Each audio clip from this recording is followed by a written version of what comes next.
Nous voici, nous voilà pour le compte de notre émission Grande Analyse, mesdames et messieurs, chers téléspectateurs, vous qui nous regardez un peu partout, nous vous saluons, bienvenue dans ces cadres idéal qui reçoit pour vous les invités qui passent pour analyser, commenter, donner leur point de vue par rapport à tout ce qui est comme sujet d'actualité, tout ce qui est comme question d'intérêt sociopolitique de notre pays, mesdames et messieurs, de partout où vous êtes. Bienvenue à toutes et à tous. Igor Sombo, c'est moi pour ce nouveau numéro. Comme vous le savez, l'émission est aussi bilingue. Nous parlons lingala, nous parlons la langue de Voltaire. Aujourd'hui, Igor Sombo va recevoir pour vous Tiendou Mambweni. Tiendou Mambweni, il est interfédéral adjoint de l'INC Congo Central. Babenga Mwana Kololo Pangu Kamba. Il est le jeune leader du Congo Central. Tiendou Mambweni, bonjour. Bonjour, monsieur Igor. C'est pour nous un réel plaisir de vous recevoir. Je crois bien que c'est pour la première fois sur ce plateau. En tout cas, merci beaucoup. D'abord, je remercie vous et pourquoi pas notre chaîne FM TV qui me reçoit aujourd'hui. En tout cas, je suis vraiment content. Oui, nous sommes là pour parler de plusieurs sujets. Comme vous savez, aujourd'hui, l'actualité reste dominée sur le drame survenu à Kinshasa après la pluie diluvienne torrentielle qui a causé plusieurs décès. Et aujourd'hui, c'est le premier jour du deuil national. Deuil national pendant 3 jours. Parce que ça fait parler le Congolais et les commentaires vont pratiquement dans tous les sens. Donc, la publication du calendrier électoral, surtout qui est dans le jour Ezoya Awa, Netoyo, les cas, M. Tiendou Mambweni na identification et puis enrôlement à l'électeur, tout le Belango. Tout le Belango sous dernière nomination, les dernières nominations, c'est vrai, Batubele Basepeli, mais critique des Araka, tout le Belango Bele, c'est vrai que le président de la République, Kazan aux États-Unis d'Amérique, pour la sommet États-Unis et Afrique. Nous allons parler avec d'autres sujets intéressants aussi. Tiendou Mambweni, vous êtes congolais. Le Premier ministre Samalou Konde a effectué une descente, c'était hier, dans Mongafula pour se rendre compte de la réalité du drame. Tout le monde a qui comment Batouba Koufi Ebele, comment Nzela Namatadi Mayo Mitende Katani, le Lobato Congo Central, Batikali na qu'est-ce que c'est, Baofal Bazonga Obakota na Kinshasa, le Kelabango. Par rapport à cette situation, lecture nous sala. Merci beaucoup, Ndeko Igor. D'abord, nazo présenter ba condoléances na ngai na ba Kongomani basili kotika biso. Lelo yo ngai na ko benga Kinshasa et comme ville sinistrée. Parce que zali passe na komona que total bilan lelo bilan bazo pesa biso lelo ezali 120 morts na katia engomba na biso ya ville ya Kinshasa. Elle passe pe mawa. Passe pe mawa pourquoi? Lobi natala dit comment on a premier ministre, comment on a membre du gouvernement. Mboka na biso ezalaka soko moni likama esalami. C'est en fait comment on a ministre, premier ministre monani, ba ministre songolo pakala ba monani. Yali passe ndeko na kotala mambo esalama ki lobi. To moni ndenge bat ba kufi, bat ba nani likolo mai, bat ba kufa lokola bantaba. Pona nini? To ali na gouvernement oyo. Et pas na ngai ezali gouvernement oyo. Bazali ko tia penza mission na bango te o etali makambo etali ville ya Kinshasa. Nande nini monsieur Tiendou Mambweni? Oui, parce que na koloba ville ya Kinshasa ngala benga on dirait ezali ville o ezali na gouverneur, ezali na gouverneur te. Ya na gouverneur te pourquoi? Parce que Gentini Ngobilaza nande non Ndeko Igor. Ngai pona ngai sûrement que Mokonzi o ya biso le président de la République ba collaborateur ba ta marmezolika mais c'est gentil à continuer à vendre à gouverner à Kinshasa.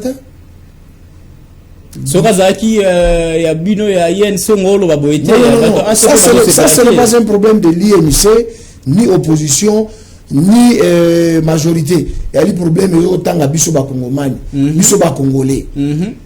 Tala Kinshasa ndenge komi. Tala niveau ville à Kinshasa komi. Vous nous en intérêt que vous en la capitale. Que nous avons combien bandako tous en Kinshasa au babengi kotonga l'anarchie. Oui, évidemment, problème en Yangwana, donc construction anarchique est un peu trop, et puis Basinga qui va installer, va mettre en place brigade, il y a Sensima, n'a pas beaucoup mestre, gouverneur et puis ministre de l'Intérieur, Balandela, on est à la Mambosa, Maki, Liboso, Mamboule, Leki, mais apparemment, flou, tu as beaucoup de temps, dans les camps, Nene, le Bissi Batou, alors pour nous, tu nous Mamboni, disposition, nous, cette fois-ci, il faut bazoa, pour que tu évites au comment batik ndeko Igor na zo ngisomo mukesima kala mingi te to kunda ndeko na biso awa oba kufaki na zandu to bengi matari kibala lelo zonga kende na matari kibala otala ndenge batu bazali banda bakoteka ye bisangai to kozala susu batu bakufa na matari kibala après le premier ministre et le gouverneur va quitter sur place. Nanya soana ba disposition il faut qu'on pour prévenir. Moi je crois que ezali likambo ya gouverneur. Lokola gouverneur o ya Kinshasa, c'est un gouverneur o azoko kako ko résoudre les problèmes ya biso ya ba congolais ya ba kino en particulier. Moi je crois que en tout cas l'Assemblée provinciale est incapable de faire partie de Ngobila. Mais il est temps le chef de l'État, le fait même est là. Pour la catastrophe salami. Moi je crois que surtout le gouverneur Aza Moutou Azali il doit présenter sa démission. 120 morts. Yoso Zali place on a présenté démission. Oui, il a démissionné. Je dois présenter la démission. Pourquoi pas présenter la démission? Moi, c'est grave. C'est vrai, représenter ma condoléance par rapport à la famille baza victime. Ils ont perdu les lèvres. Donc, toujours regretter, toujours compatir. Le président de la République na Washington a écourté ces jours rapide à assister, à accompagner les familles qui plairent, hein, les différentes familles qui plairent, et pourtant Zaghi déterminé pour tenter d'obtenir les sanctions contre le Rwanda et les 1-23. Oui, tout à fait normal en tant qu'un bon père de famille, les Kama et Salamina Katina Nakonae, parce que quand on parle de la maison, ils allaient le rôle à Mokanabiso. Donc moi je crois que tout à fait normal Mokonzamboka a Kati Mobembo naye pour aya kolela Alexa Mawana en tant que papa, en tant que père de famille ko bunga ya bana naye o basili ko kufa basili ko nana parce que na niveau de ville à Kinshasa nous avons un gouverneur donc tellement incompétent na ba niveau moko tu ne peux pas imaginer et sengeli kazonga na lombango pona kokunda et pona kolela kotala ba mesini ba kozwa par rapport ya kokunda bande ko na biso basili ko kufa na mai. Nzele Katani, bato Congo central, batika na qu'est-ce que c'est, mais bazo promettre bango dans 24 heures pour na ba voiture ba véhicule et 3-4 jours na ba voiture minée, c'est quand même bien résolu ou comment? Nego Igor et c'est karazo dinga ko matele yango wana ezali passé pour moi. Après 60 ans, ba Belge ba kenda batika la biso nzela wana. Après 60 ans, il y a des biso ba congolais, nzelani de tongi. Est-ce que route nationale numéro 1 à Congo central, ngara benga ngo route de la mort. Il y a chaque fois surtout la lito la moki, je crois bien va pandi sango bozali, bo laksa biso ba image o ba accident ça la niveau Congo central. Il faut oser la combien de fois pour l'état a zo makanisi ya kotonga nzela wana, belge atika la biso nzela wana. Moi je crois qu'il est temps. Il est temps gouvernement azwa ba mécanisme au niveau ça là. S'il s'agit de ça, nous allons au bengi chemin de fer et permettre quand même ba conteneur auto zala kanango o ravité à Kinshasa et le kananzela chemin de fer. Pour tout mécanisme ko réduire bi bombe auto zala kanango chaque jour na niveau ya Congo central. Siko tala lelo ville à Kinshasa. Moi je crois que ce que tu habite bango alobi dans 48 heures. Est-ce que dans 48 heures ba ozong sanzela wana?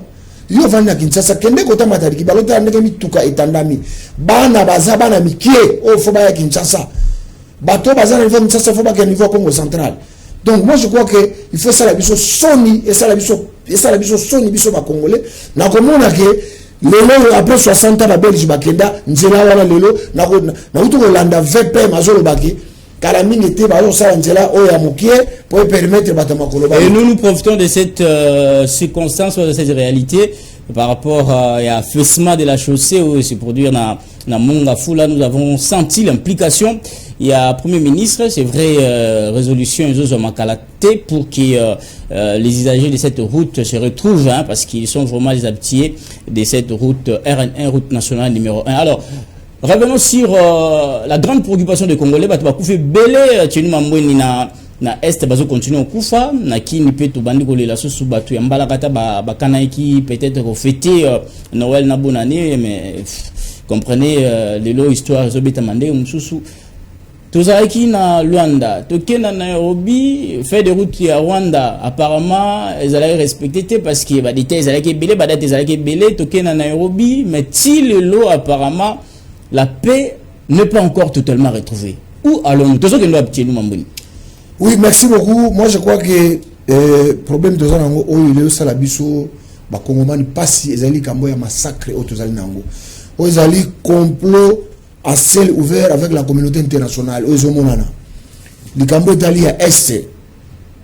Le loyo na miso ya batuto yebi que le communauté internationale a ligo aider bisoté à l'entremise de la France, l'Angleterre, les États-Unis. Hollande qui est un sommet au niveau entre l'Afrique et les États-Unis d'Amérique, que les Américains baboyina bango balobi ba lever sanctions wana te sanctions na fait la sous embargo ba minduki obiso to ko somba iko ya na mboka te. Donc voilà un peu aller se comprendre le niveau où ya sanctions to zanango. Moi je crois que na moment to komi nango ndeko Igor ezasu tant to ko sala susu ko sala plaisir na batute to bien to cajoler batu non tous ça va proche misato pour ce liboso ezali otobengi ezali la diplomatie gouvernement congolais a sali nyonso etali sur le plan diplomatique option liboso yango il est encore option mibale ezalaki option politique to yebi dernièrement to landaki mona mboka caméra lobi que tango akendaki na S na landaki ya lobi que si seulement sur M23 boza ba congolais boza manduke na bino botsa pembeni boya to solo la bayogela qui était. Alors, tokena option misato, c'est option militaire. Moi je crois que ce que tozongeli na option itali politique, il est temps. Na yoka que d'ici là to organiser ba OIF. Oyo biso to sala GA francophonie. Moi je crois qu'il est temps de saboter. Comment se fait-il? Congo est un deuxième pays au niveau OIF après la France et la RDC. Aujourd'hui nous avons un petit pays comme le Rwanda, c'est la dame là qui est le secrétaire général de l'OIF qui n'a jamais parlé de ce qui se passe à l'Est, à Kangi Monogonaï. Et aujourd'hui, nous avons organisé sous la bonne ya maman, on a voyé à Kinshasa. Avant, non. Moi, je crois qu'il faut tout dire. Même les Cambodgiens, organisation, il y a G à francophonie, il faut tout nier. Il faut te nier en gros. Et deux autres en agression rwandaise hein, sous couvert et 23. Tu nous m'embrouilles, c'est vrai, tout yokaki M23 et comment qui réellement n'a pas ça pour négocier na Kinshasa, pour négocier même na facilitateur ya basis pour parler à Nairobi.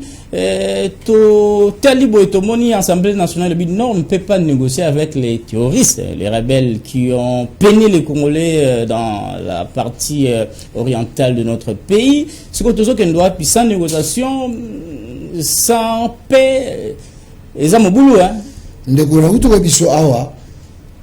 Option au Italie, il y a diplomatique, si tu sali les gars. Tu négocies combien de fois? Mais babande kondima balobi bazolinga ba se retirer dans la zone conquise occupée et puis cesser les faits mais bamoni kine le bio ko négocier na bangote pendant que bazana poso bakuta na non il y avait une négociation, le facilitateur est arrivé ici on a beaucoup plus avec les groupes armés avec les 1-23 tout landa ba uta Nairobi résolution asuka toeki ba condition bango ba pesa biso to pesa gouvernement pesa les conditions to lingi su ko intégrer ba auto bengi ba milice té auto bengi ba rebelle na ba condition intégrer na bango na ba condition ba senga ki biso ba lobi boye to intégrer bango na armée na ba grabi na bango to intégrer bango na armée ya mi balé to ko tsa mona ba institution mingi sala na 2009 le nom armée congolaise a infiltré brassage to boy mixa brassage wana to lingi yango sur le nom za congolais ozalaki na au niveau ya rebelle ce que ça musala songo le gouvernement a orienté mais c'est nous mambo nous avons raison mais on a beaucoup plus na ba groupe armé pratiquement basé 46 hein, mais 1-23 basé déjà exclu avant même si on a parce que tout ça guité respecter guité c'est les faits tout ça alors lelo bango puis basé na quoi na bango toujours avec le 1-23 quelle sera la suite pour que le Congo puisse retrouver la paix? Il y a une préoccupation majeure. Je crois que tout le monde va congomani s'enrôler depuis Congo et Banda presque 2600 hommes. Niveau, tout le monde a niveau à bâtir le chef de l'État a encouragé Bango. Par rapport à l'appel à la mobilisation, je crois que même au niveau Congo central et Bélébachène et Bélé ba au Kota. Ngai na sepela na likanisi au gouvernement le bakiki azwa libenga na mesa presque 1 milliard de dollars pour le niveau armé. Donc moi je crois qu'il est temps pour le reste de l'État bengana munguna, il faut mettre les moyens.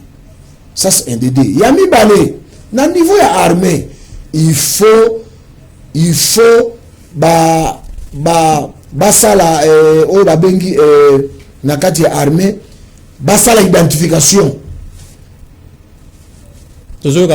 Basala identification. Moi je crois que ce que tu as ndakisa ya bande kona biso ya Mali na Mali le président de transition tango ya komi on ozo sala transition na Mali tango a komi parce qu'il y avait brassage ba jabiso ba kota na niveau ya gouvernement na niveau ya armée malienne batindi ba tumususu na niveau ya retraite et puis sur na Congo nous avons combien des infinités na armée mbala nous avons presque 250 généraux 250 généraux na peso kaya ngana makambango bandakala makambango bandaka depuis Kabila tika maladi wana ils sont continués et jusqu'à la prédiction le chef d'État a fait la mise au côté wana ti nous avons 250 généraux alors na yangonga na zoko senga il fallait na niveau armée mokonzi mboka à travers la service de sécurité babanda osala identification qui est le vrai militaire ou à militaire parce que depuis 2009 au Tosala brassage il y a des colonels et des généraux au Baoutaka na Bazamba au Baza ni basala même pas formation ya armée Assemblée nationale le boy brassage moi je suis d'accord négociation exacte moi je suis d'accord avec l'Assemblée nationale nasa d'accord entre temps parce que nous négociations cher ami on a combien de fois nous avons négocié avec ces gens là tu négocier combien de fois na bango tu as dit bango soki bino boza ba véritable congolais boya to vanda mesa to sol ba lingité il faut to salani et on réalise que négocier passer le pourparler avec le groupe rebelle apparemment un cycle infernal on ne sait pas quelle sera la suite mais le président rwandais Paul Kagame pense que le président congolais Félix Tshisekedi a se servir dans la situation sécuritaire dans l'Est RDC pour comme prétexte il y a retarder l'élection, il y a organiser des élections, président de la République dans le discours sur l'état de la nation, le cas qui a lobby l'année prochaine. Donc l'année 2023, il y aura les élections générales. Votre réaction tout ça non, par rapport à ça, il y a Paul Kagame. Il y a Mouchopi, on a bien Mouchopi. Oh, oui, c'est Mouchopi, c'est quelqu'un qui ne représente rien. Non, c'est la communauté internationale. Ce n'est pas Kagame. Kagame, le Rwanda, surtout Suisse superficie, 26 000 m². Au bandit Rwanda, Tina qui s'entoure, c'est ça le Rwanda. Donc, Ezali, bon, on a Mouchopi, on a Robangi Sabisoté. Mais Ezali, mauvais. Derrière il y a ça est-ce que Rwanda a la guerre na biso M23 ba groupe national Rwanda ça guerre par procuration et ça c'est par procuration donc Gaga me yenda ko bangi sabisoté mais c'est la communauté internationale moi je crois que nous avons la phrase il est à nous biso lelo tokena 4 chemete biso ba congolais tous la responsabilité na biso sa destin na biso à main. S'il s'agit à corrompre, tout le monde est ambassadeur à Rwanda. Mais il est temps de la frontière na biso. La frontière na biso na Rwanda. Parce que, nous avons informé M. Igor, Rwanda a 80% de la consommation de l'eau na niveau RDC. Ce qui est la frontière à Rwanda, on a ma maman na bagolela. Moi, je crois que les gens doivent se sentir au niveau occasionné par Rwanda. S'il s'agit à cause de ça, mon but a fait ça.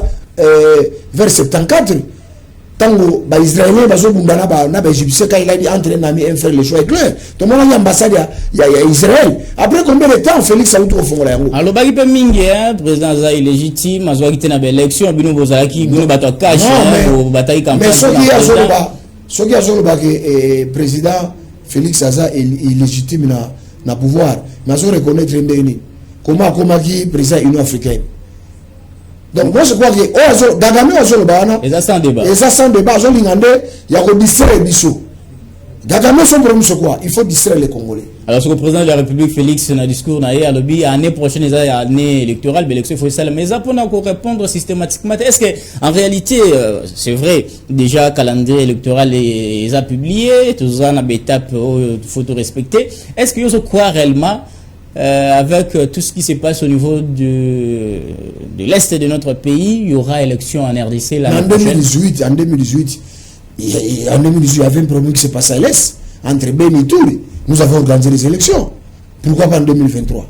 Pourquoi pas en 2023? C'est parti Nabino est prêt pour ces élections? Mais non, ça ce n'est pas un problème de l'INC, c'est un problème des Congolais. Oui, c'est un problème. C'est un problème. Non, écoutez, c'est un problème. C'est un problème réellement. C'est un problème constitutionnel. Et ça problème il y a son problème pas calaté. Et ça problème il est constitutionnel. L'État vous organisé. Na délai na ngolo. Il faut la respecter. Oui, il faut la respecter. Même à ici calendrier. Non, préparons-nous. Mais problème à consensus, c'est ça toujours dans l'œuvre congolais. Certaines personnes pensent que le consensus n'a pas été trouvé. Et peu importe le calendrier électoral, il faudrait encore négocier entre les parties prenantes parce que apparemment les autres ne voient pas clair jusqu'aujourd'hui. On va comprendre où allons-nous avec ces calendriers. Non, au moins étape moi je crois que c'est une étape de gauche à droite. Donc nous sommes sur le bac qui est calendrier au 2023. Kadima a surprendre les bisous ici calendrier. Par contre, tu as engagé. Élection du Nesbanda n'a beaucoup de sagara par contre de trouver donc une élection. Tout ça n'a noté. Tout ça n'a noté. Moi je crois que tout dit que la Seigneur Sala Moussala nae. Biso ba Congolais ni otolinga politique, ba Congolais otolinga changement, ba Congolais ba lobi que non il faut Félix Akende. Kingande Akende, il est temps de se préparer pour tout qu'il y ait une élection, tout qu'il y ait un donc INC, donc ils sont prêts, donc cette formation politique est prête pour affronter les élections. Non, en tout cas, moi je crois que je suis cadre membre du parti de l'INC. Et donc on a vu ça, l'INC c'est un parti Oyo et Vandissa Mississanango. Nous, statut n'a pas lobby. Après 5 ans, il y a une élection. Donc il y a une élection, il y a parti dans le congrès. La décision nous c'est obligé de partir il y a congrès. Si vous avez sans parole parce que congrès dans les salles limitées. Mais non, na congrès. Le congrès ne salles limitées. À travers le congrès parce que l'INC c'est un parti démocrate, c'est un parti qui défend, c'est un parti républicain. Mais pouvoir en place c'est que INC, AFDC, ça va lier au ça en sorte et relire le président de la République en 2023. Mais non, c'est clair, non? Non, l'INC nous ne sommes pas les alliés. Nous sommes partenaires de l'UDPS. Bon, je ne sais pas ce qu'il y a lobby malbon, ce sont un peu malbon. Non, mais on a vu que vous ensemble. On parler du cash. Non, on est des partenaires. Est-ce que partenaire Nabino IDPS, vous êtes prêt pour relire président de la République dans l'élection Zoya? Est-ce que le président de la République peut compter sur l'INC pour les prochaines élections? Statut na biso et lobby boy. Tozo kende na autobéni congrès. Ce qui est représenter candidat ou il est représenter candidat. Il est à soutenir le président de la République et à travers le congrès. Mais avant congrès, comme on a été 2023, Vital Kamerhe, le président de la République. Je ne voudrais plus revenir pour Nayango parce que ma ponami déjà Yango Tokominango. Donc moi je crois que chaque état-major, il faut pas se préparer. Bissot na niveau INC, toujours se préparer. De toute manière, déjà préparer qu'à la pour la élection. AFDC, partenaire, il y a UDPS, il y a tout ça, il y a une sacrée balobagi bango bako réélire président de la République en 2023. Non, dans le biboé chaque parti azana statut na ye na règlement d'intérêt na ye biso na quatre statut na biso lobby décision nous sur na niveau ya congrès.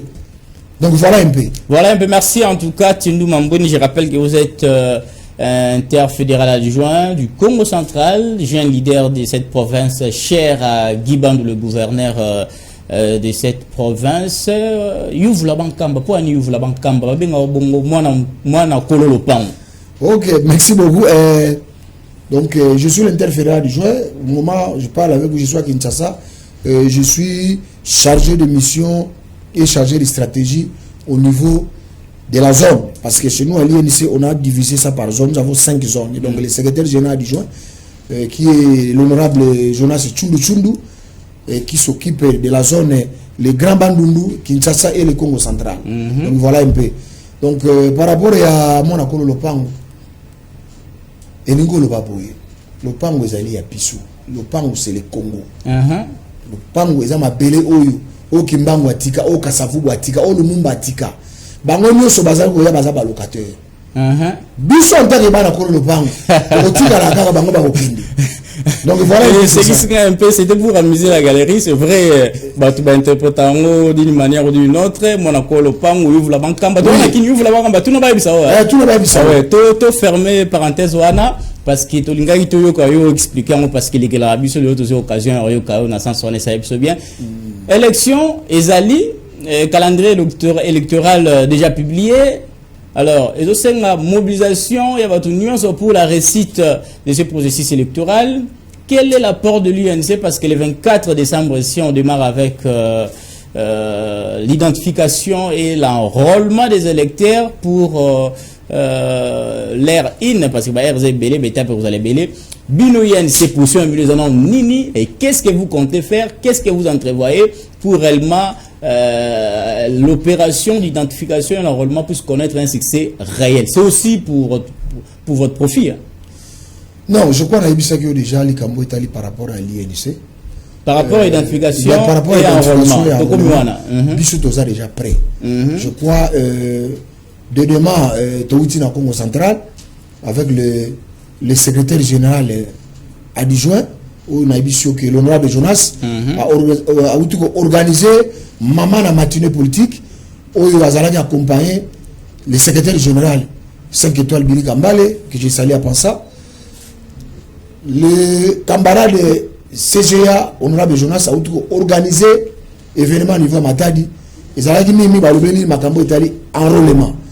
Donc, au niveau de Matadi, le CG a l'obéli mambo italien à Roneva, l'obéli mambo italien à Ponami, et puis ils allaient mingi, nous avons nouveau adhérent au Baye, au Tobenga dans le poteau les gros poissons, au Baye, au côté à niveau à INC à niveau Congo central, parce que chez nous, à l'INC, attends au côté à niveau à Kinshasa, si on a dans la base il faut qu'on la base il va présenter au niveau à base. Donc, il y a un groupe de gens au côté à niveau ils ont ma personnalité ils ont ma association ils ont bango ça là des zones massives au niveau Matadi. Donc voilà un peu il y a mon monaki na niveau ya Matadi na Congo central le secrétaire général a outi na Matadi pour la renouveler mingi ko beta CT makambo itali. Et c'est vrai enrôlement le micro est ouvert la caméra en face de vous tu nous mamboni au fédéral adjoint à Congo central INC message na yo nini na pour balanda biso na YouTube na baono so balanda biso na Boma na Matadi na Kimpese na Songololo par rapport à l'opération c'est une étape cruciale. Si vous avez l'impression que il faut que les gens puissent enrôler massivement. Alors, nous vous écoutons. Oui, merci beaucoup, mais nous avons moins inquiétude du Mogo. Il y a ni tous. Et ça dit que, en tout cas, il faut dans le Bayango. Parce que ça fait mal. Je crois depuis 2006. Depuis l'élection de Bandaga en 2006, le Congo central n'est pas le cobaye de la CENI. À chaque fois, il y a un Congo central. Oui, d'abord, pourquoi le Bindengwana? Babandaka toujours na Congo central. Bapesa kabiso période de bapesa biso za période moko ya mukie par rapport à Baninga. Mais ça période moko il y a 30 jours, un mois.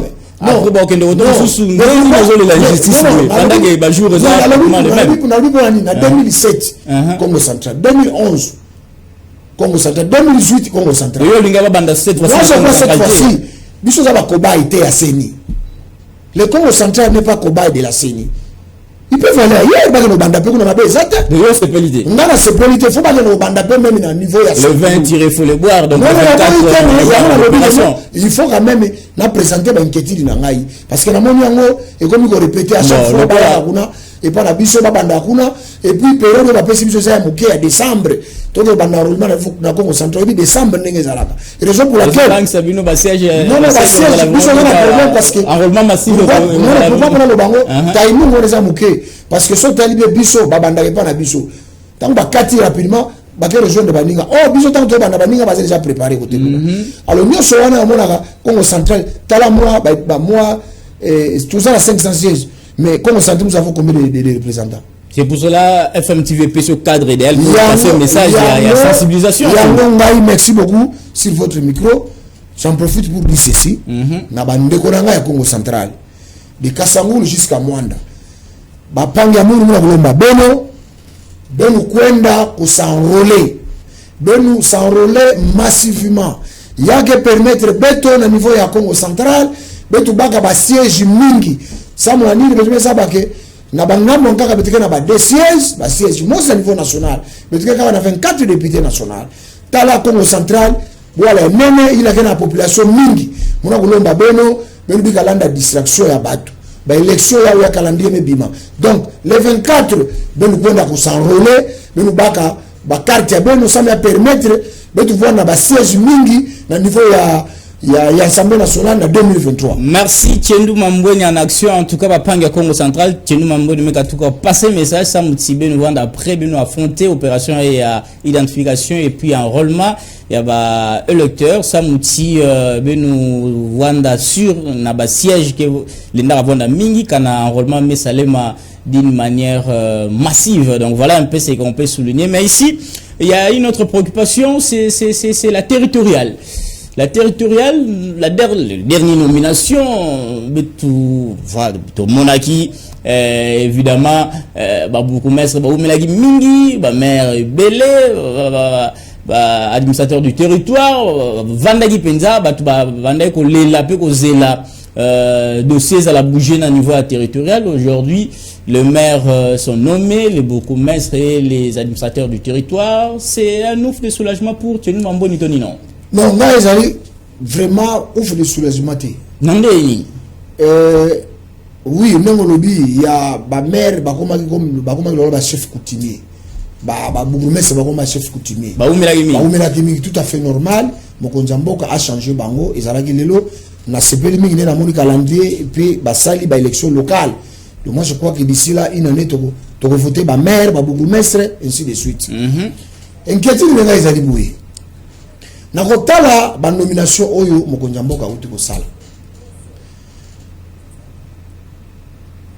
Ni bego zo bela biso boye. Le gouverneur yenda ko proposer batu. Yenda sengeli ko pesa batu et que à travers ya VPN à intérieur. Yenda ko proposer parce que le gouverneur c'est lui le patron de la province. Il doit maîtriser qui est Igor qu'on a nommé. Qui est M. Tchembou qu'on a nommé? Qui est M. Kingan qu'on a nommé? Mais par conséquent, nous avons vu aujourd'hui ce qui est grave encore, M. Igor. Il y a des gens qu'on a nommés PCA, AT, membre de conseil d'administration, bourgmestre, maire, ainsi de suite. Donc, ma nomination là, c'est le Malamouté. Je prends le cas de ma ville, qui est la ville de Boma. Nommé Bisso, maire de la ville, Oyo Azouta, qui quitte, qui n'a jamais été à Boma. Non, c'est bien la montée. Non, c'est la même chose, qui n'a jamais été à Boma. Ayebi Bomate. Ayebi Bomate. Oh. Et bien, si vous avez vu Kinshasa télé, monsieur. Na Boma, mbiso na Boma tolobaka bana Boma pas de, et nous le bana Boma to ça on moko. Oza Moussouaïl, oza Moulou, oza Ramunda. Mais oza Boya Moutaouti. Il faut seulement prendre celui qui habite dans ce connaît bien la situation, la géopolitique de la vie de Boma. Yango soué nangai. Mais voilà qui est comme de qui kanda kuna zala. Non. Nomination, c'est là. A dire ça qui peut bien. Tout ça sous l'époque il y a époque il y a dictature. la démocratie. Donc, maire de la ville, moi, je crois qu'il fallait, maire de la ville, moi, Naboma.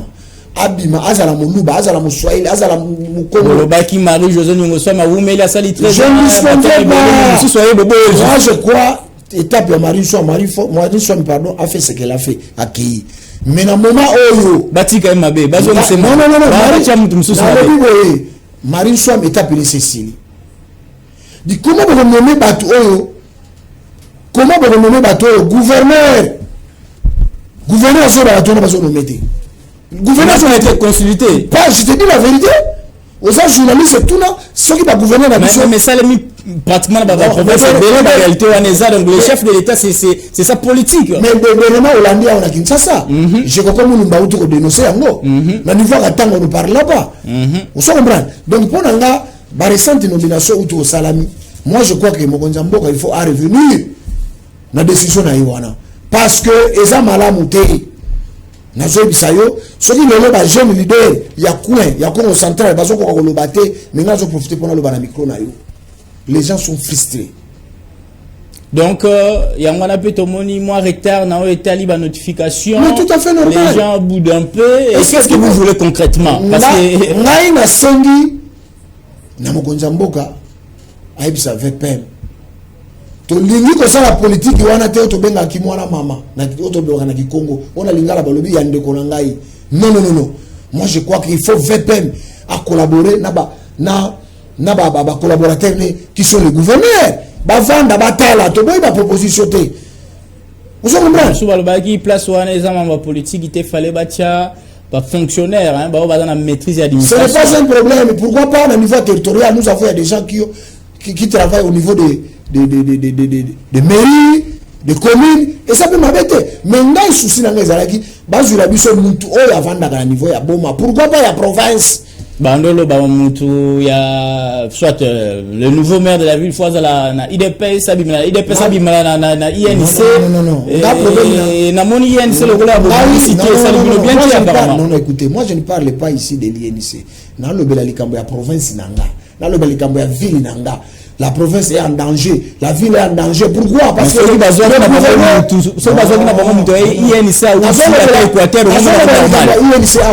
je vais vous faire comprendre que il y a normal parce qu'il est dans votre famille politique.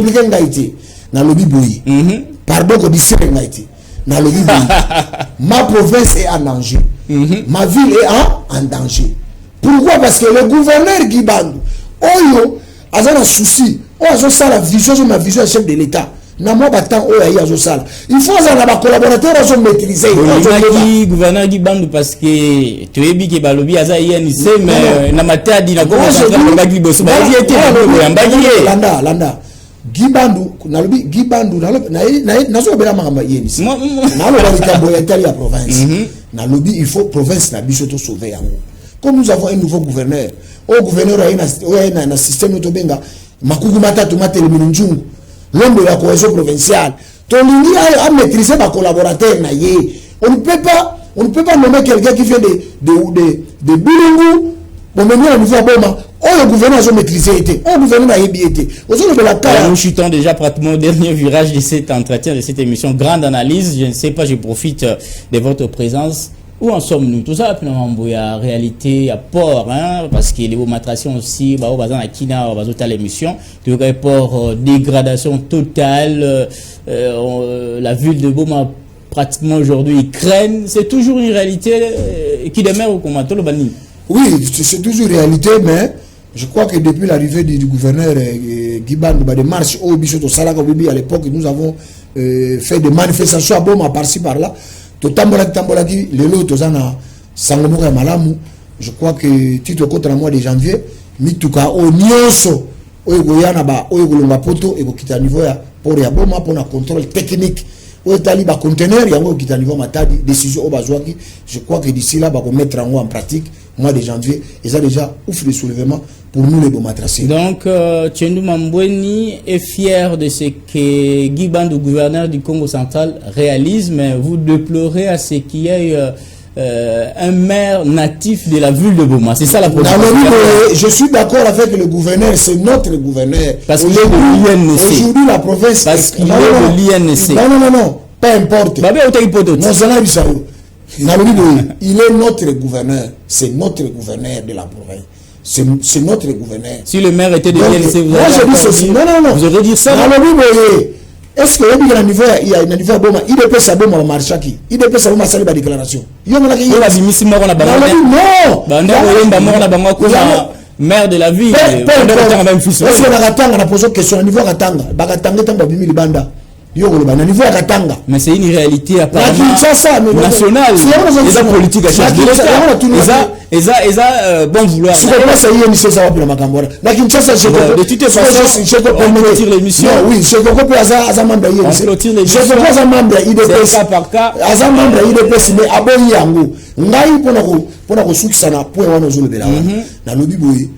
Nous devons sauver la province. Nous devons sauver la ville.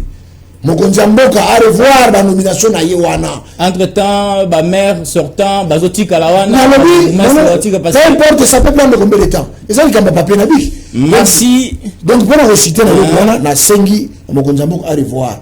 Nous ne sommes pas d'accord au Salami au niveau Congo central. La nomination au Salami, au gouverneur a maîtrisé Batouana, parce que le gouverneur n'a jamais été proposé par le gouverneur Bakuta qui était na VPN. Pour avoir des Sigamoko, Batala Makambo Italie, il y a province. Parce qu'il faut proposer Batou. Ce qui a proposé, nous sommes à la fin de cette émission. Peut-être on a loupé poser une question. Le micro toujours ouvert et la caméra devant vous. Un petit mot de la fin avant de clore totalement. En tout cas, merci beaucoup pour le mot de la fin. Je dirais ceci d'abord. Je reviens encore à ce qui s'est passé hier à Kinshasa. Que moi je crois qu'il est temps, le gouvernement doit prendre ses responsabilités. Ce qui s'est passé, c'est déplorant. À chaque fois, on réveille quand il y a la pluie. Mais il faut encourager le gouvernement parce que les premiers ministres étaient sur le terrain pour pas plus de la réalité. Et déjà, les démarches, les travaux, des remblements ont commencé. Mais il faut qu'on félicite, il faut encourager. Nous sommes à la fin. C'est bon, merci Tchenou Mamoun, c'était pour nous un réel plaisir de partager ces plateaux avec vous. Je rappelle que vous êtes interfédéral adjoint de l'INC, jeune leader du Congo central. Moi, Nakolo Lopangu, Youv Labakamba, ça c'est lourd, hein? Oui, merci, très gentil, je crois bien. Notre rendez-vous est pris très prochainement. Je dis merci à toute l'équipe technique, l'équipe Vectébré qui a aidé la réalisation de cette mission. Grande analyse qui donne la parole aux invités pour analyser les questions d'actualité, d'intérêt sociopolitique. Merci à toute l'équipe de la rédaction qui traite le sujet d'actualité pour nous fournir afin que nous puissions bien piloter cette émission. Igor Somo, c'est moi. Nous allons vous retrouver très prochainement.